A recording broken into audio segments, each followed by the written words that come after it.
Three colleagues. The first takes credit for my idea in the meeting, then acts wounded when I mention it afterwards. The second agrees to the plan in the room and works against it the moment the room empties. The third barely reacts when a decision they made costs someone else their job. Different people, different files in HR's head. Narcissist, Machiavellian, and psychopath. And here's what that filing costs. 3 files means 3 vocabularies and 3 sets of advice, when most people never get past working out which one applies. They spend months trying to name the problem, and by the time they have, the situation has usually moved on without them. In 2018, 3 psychologists asked an inconvenient question. What if these are not different files? What if they're the same disposition, wearing 3 different masks? Here's the assumption almost every workplace training still runs on, that difficult people come in fixed types, and the task is to identify which one is in front of you. Is she a narcissist or just confident? Is he a Machiavellian or just political? Each label has been given its own questionnaire, its own case studies, its own confident advice column. Workplace psychology has built 3 decades of separate vocabulary this way, and the cost is real. If these are genuinely separate conditions, they would have to be screened separately, one at a time. However, there's a pattern the research kept running into. People who score high on narcissism also tend to score high on Machiavellianism. People high in psychopathy tend to score high in both. Not occasionally, but reliably, across study after study, far more often than chance would produce. A 4th label was already on its way. In 2013, Erin Buckles and colleagues found that some people would relish the chance to hurt someone who had done nothing wrong to them, and that this held after narcissism, Machiavellianism and psychopathy had been accounted for. Everyday sadism became the 4th trait. The dark triad became the dark tetrad, and the overlap problem stayed exactly where it was. That kept happening for a reason nobody had properly tested. Then in 2018, somebody finally did. The 2018 research paper by Moshgan, Hilbig and Zettler was published in the Psychological Review. Their argument borrows from a different corner of psychology. In cognitive research, there's the G factor for general intelligence. It's not a test anyone takes directly. It's the common thread that may explain why someone good at logic puzzles also tends to be good at maths. Moshgan and colleagues propose the same structure exists for human darkness. They called it D. The definition is precise enough to test. D is a general tendency to maximize one's own utility, meaning gains, advantage, satisfaction, while disregarding, accepting or actively promoting harm to others, accompanied by beliefs that serve as justifications. The middle component is where the explanatory work happens, because it's not one position, it's a spectrum and people sit at different points along it. At one end, the cost is simply disregarded. It does not register, or it does not weigh, and the person reads as cold rather than cruel. That end sits closest to psychopathy. Further along, the cost is registered accurately and accepted as the price of getting what you want, and the person reads as calculating. That is closest to Machiavellianism. At the far end, the cost stops being a price and becomes part of the payoff, and the person reads as cruel. That is where sadism sits.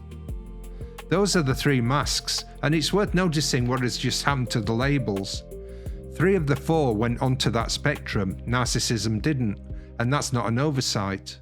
The version of narcissism that matters here is organised around standing rather than around cost, so it could turn up anywhere along the spectrum. This is the first sign that the labels were never the right unit. Same disposition, recognisably different people, depending on where along that spectrum they sit. And the third piece, the justifying belief, is what lets any of them look in the mirror and still feel reasonable. It's a competitive jungle out there. They're not as sharp as me. The story changes person to person, its function and consequence do not. Now, what this framework is not. because that boundary is where most coverage of it goes wrong. Once a model like this exists, it becomes tempting to go looking for famous examples, and business books do exactly that. Elizabeth Holmes, Robert Maxwell, Al Dunlap and Fred Goodwin, the same four names confidently diagnosed. I'm not going to characterise any of them, and the reason is more interesting than the caution. Their positions in the public record are not remotely equivalent. Holmes was convicted in 2022 of defrauding Theranos investors and acquitted of every charge relating to patients. Maxwell died in 1991 before any proceedings. The pension misappropriation was established afterwards. Dunlap settled accounting fraud charges without admitting or denying them, and Goodwin was never found guilty of anything at all. Four genuinely different legal positions which collapse into a single story remarkably easily once somebody wants them to. That collapse is the thing to notice. None of these people has ever sat a de-facto test. A retrospective read of press cuttings is not a psychological assessment, whatever it's called. Measurement here is contested even when done properly. A widely cited instrument for scoring corporate psychopathy was examined in print by Robert Hare, who developed the clinical checklist it has been adapted from, and judged to misspecify the construct it claimed to measure. If a purpose-built workplace instrument can attract that verdict, a reading assembled from newspaper archives sits on weaker ground still. So what's the point of these stories? They're not a diagnosis of anyone. They illustrate the pattern. Utility maximised, costs to others disregarded or accepted, and a story that made it feel justified. That's a fair use of the public record, a clinical label is not. So what do the masks look like up close? The list first, because the number matters later.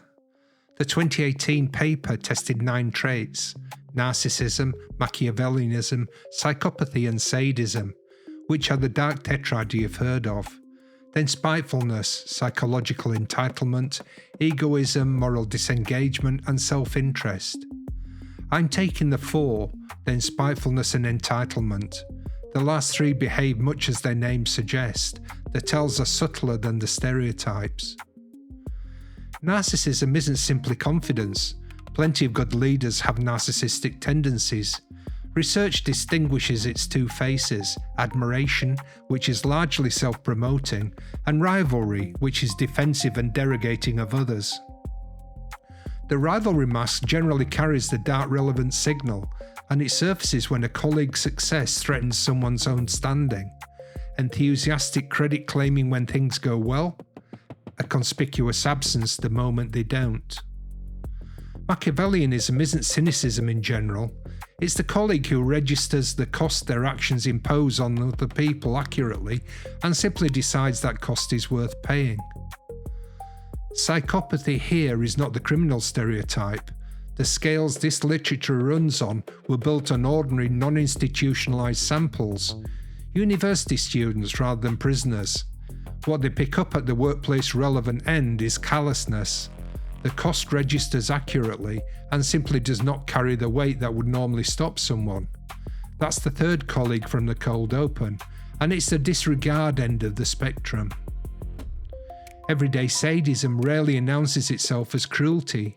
It tends to hide inside a defensible surface, the manager who lingers a beat too long on a mistake, past the point the correction required.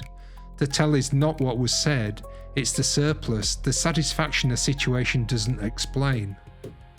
Spitefulness may be the strangest of the 9, the one trait where someone will accept a real cost to themselves just to make sure someone else pays a bigger one. Not a rational trade at all, which is exactly why it can be such a reliable tell. And entitlement supplies a story for all the others. It's the belief, often dressed as a fairness complaint, that being merely treated as an equal is itself a kind of injury.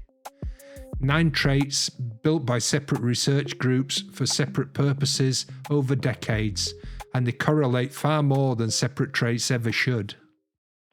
Naming a pattern is one thing. Establishing it as a genuine, stable feature of a person, rather than 5 questionnaires asking the same thing 5 different ways, is another thing entirely. Here's the strongest single piece of evidence. Zettler, Moschigan and Hilbig followed more than 1,200 adults across 4 years. D showed higher rank order stability than any of the 9 specific traits it's built from. It predicted those traits 4 years later, and change in the traits can be traced back to change in D. That's considerably harder to explain away as coincidence than a same-day correlation. A second detail worth knowing, because D was defined as a fluid construct, it should be recoverable from any sufficiently broad set of dark trait indicators, and in practice it generally is.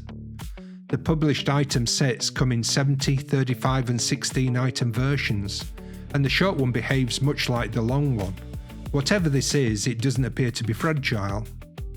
A 2025 study extends the picture from the individual to the society around them. Countries, and even individual US states, with more corruption and more inequality score higher on average D. That's an association, not a demonstrated cause. However, it fits a straightforward reading. Environments may modulate the same disposition up or down. Here's an honest complication, and it's one that serious critics keep returning to. Long before D existed, personality researchers had 2 candidates for the dark core: low honesty humility from the Hexaco model, and low agreeableness from the Big Five. If either already explained the overlap, D isn't a discovery, it's a rebrand. The D team tested that directly, and the answer is more interesting than a clean win. D and low honesty humility overlap heavily, but come apart in places, with each predicting something the other doesn't. The agreeableness version produced a published commentary, a published reply from the model's authors, and further papers on both sides as recently as 2025. That exchange is still evolving. There's an even sharper problem. A 2015 study tried to fit narcissism, Machiavellianism, and psychopathy as 3 equal partners in the original dark triad, and the model wouldn't hold. All of the shared variants traced back to psychopathy alone. That study ran on a correctional sample rather than a workplace one, which limits how far the finding travels, but it still raises an uncomfortable question. Is this genuinely 9 traits sharing one root, or several measures that were already redundant with each other before the unifying theory arrived?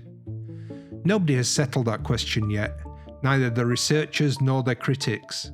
The 4-year stability evidence appears to rule out pure statistical noise. It doesn't rule out how many real, independent things are sitting underneath. So, where do people who score high on this tend to end up? A study published in 2026 pooled 6 samples, more than 8,000 people, across Germany, the United States and Denmark, using both self-reported interests and official job registry data. The clearest finding, people high in D are reliably less drawn to social roles such as teaching, caring and helping, and to creative and artistic work. That held whether researchers asked what people wanted or checked what job they actually had. What it does not cleanly support is a popular idea that dark personalities systematically climb into leadership. The link to enterprising roles was positive in the German data, statistically insignificant in the US data, and mixed in the Danish records. These are correlations at a single point in time. They indicate where people are, not how they got there. An older and much larger meta-analysis supports a narrower claim. Machiavellianism and psychopathy tend to predict lower job performance, and all 3 of the original dark triad traits predict more counterproductive behaviour at work, with the size of the effect depending on how much authority the person holds and on the surrounding culture. So the accurate version is not that dark personalities run the company. Wherever they land, the behaviour that follows tends to cost the organisation more than it shows up on anyone's objectives. In my own experience, I've observed that the prevalence of these dark traits may be as much related to the type of environment as it is to the role position in that environment. In other words, certain vocations may be more heavily represented in certain dark traits, and the extent of these dark traits is amplified with the role seniority. For example, the shark-infested waters within law firms, the highly Machiavellian environment of politics, and the types of individuals that function successfully as surgeons or military operators. This is already subject to various studies, but more research is required. One more finding is worth adding because it cuts against how we should talk about this. In 2024, Furnham and Capello asked what the 4 dark traits shared most strongly. Out of the 4 work-related traits they measured, the answer wasn't cruelty or coldness or even self-interest. It was competitiveness, the need for the outcome to be ranked and for someone else to come second.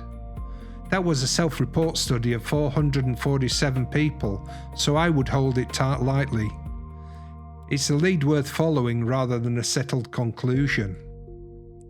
It does suggest something about where this shows up. Competition does not stop at the office door. The disposition that turns a project review into a scoreboard may turn a family dinner into one. People are often startled to find the colleague they've described for months sounds exactly like a relative they've described for years. So while this episode is framed around work, none of it is confined to work. And none of it is destiny, which matters more than it might sound. The same disposition can look very different depending on the environment around it. A team with clear metrics, real oversight and genuine consequence for crossing a line tends to constrain this behaviour. A team with none of that gives it room to surface. 2 colleagues with a genuinely similar disposition may therefore produce very different outcomes at the same company. The series' companion article on the bad apple effect covers that mechanism in full. I'm showing the link to the article on screen now.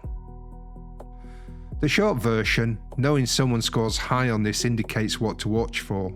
It doesn't indicate what they'll actually do. So what should you actually do with this? I want to start with what not to do because it's the part where the most damage gets done.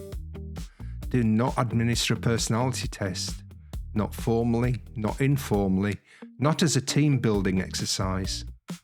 The item sets behind D were validated in anonymous research conditions, where there was no incentive for anyone to fake their answers, but the same questions in front of a job applicant, and that protection disappears. When people are instructed to fake responses to dark trait measures, their scores move about as much as they do in the same situation with the Big 5 measures. These questionnaires are not resistant to being gamed. They're vulnerable, which in a selection context is a bad outcome.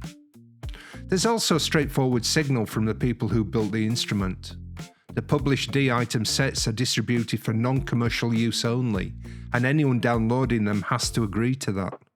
Whatever else that is, it's not an endorsement of use in hiring, and a broad, value-laden measure may carry real discrimination risk if used to filter people who've not actually done anything yet. So here's the line to hold precisely.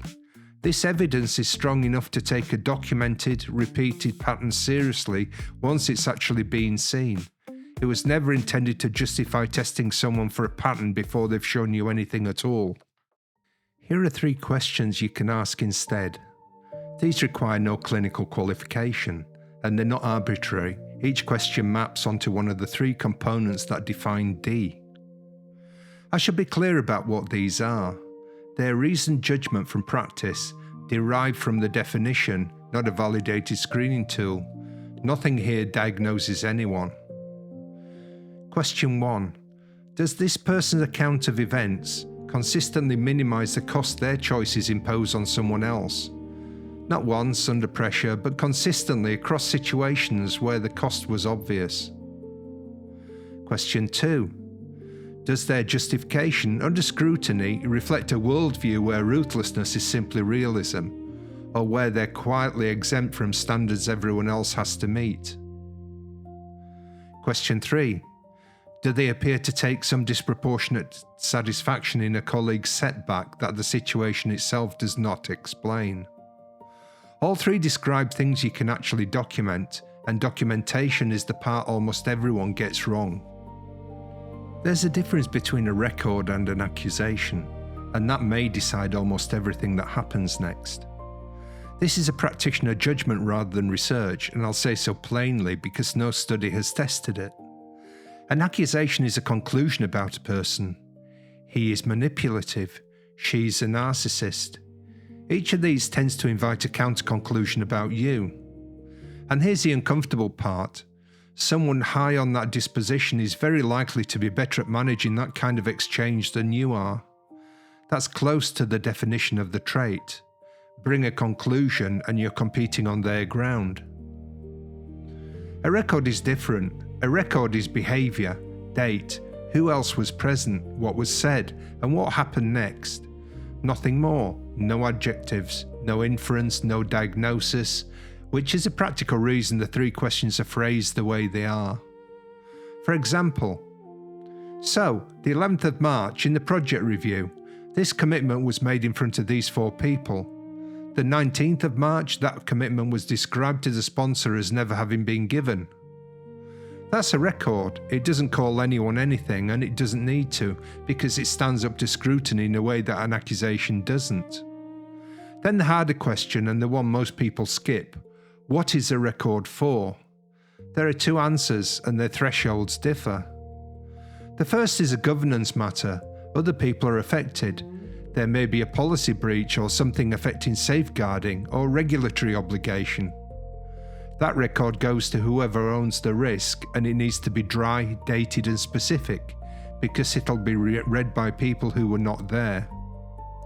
The second is a behavioural boundary matter. You're the only one materially affected. Nobody's going to intervene and, honestly, nobody should have to. That record is for you. Its purpose is to stop the same event being re-litigated in your head at 2 a.m. Confusing the 2 is a common mistake I see. A boundary matter taken to HR usually gets a person labelled as difficult. A governance matter treated as a personal boundary leaves other people unprotected while you quietly absorb it. Now for the part most videos on this subject will not tell you. There's no validated protocol for handling a high D colleague. None. No trial, no controlled study, no evidence base establishing that any approach reliably works. The research offers reasonably strong evidence about what this disposition predicts, and almost nothing about what to do once it's been found. So when a consultant offers a 5-step system for handling the narcissist in your team, be aware that they're not reporting research. They're selling a framework. It may be a good framework, but it's worth understanding the complete lack of an evidence base, which puts the efficacy of the framework into question. Beyond that, I can tell you what my research in combination with 25 plus years in and around senior teams has taught me, and, to be clear, this is purely my judgment, also not evidence. 2 things seem to help more reliably than anything else. Reduce the person's discretion over what affects you, decisions in writing, commitments made in front of others, few arrangements that exist privately between the 2 of you, and increase the number of people who can see the interactions. Neither changes the person, both change your exposure, and on the evidence we have, that's the honest goal. It tends to hold up well outside work also, in your personal life. So the 3 colleagues from the start, not 3 separate problems requiring 3 playbooks, and not 3 labels to sort people into. Very possibly 1 disposition, showing up at 3 different points on the same spectrum, each held in place by whatever story lets that person still feel reasonable. Nobody needs diagnosing. What is needed is a description of what happened, a decision about which destination it belongs to, and appropriate actions in response. Next week, I'm addressing the trait everybody thinks they can spot: grandiose narcissism, and why the people promoted on it so often underperform once they get there. It's a harder episode than it sounds because most of us mislabel confident competence as narcissism, and the research says that mistake is expensive in both directions. Look out for episode 5 coming next week. If you want the full evidence behind today's episode, including where this model's own critics land some real punches, you can read the companion article on my website. It carries every reference, the verification statement of each one, and 6 questions I frequently get asked. The link is the first thing in the description below and on the screen now. If this was useful, please like and subscribe. It helps the channel reach the people it's actually for, and it'll ensure you're notified about the next episode in the series. I'm Dr Nick Keca. Thank you for watching. I'll see you again next week.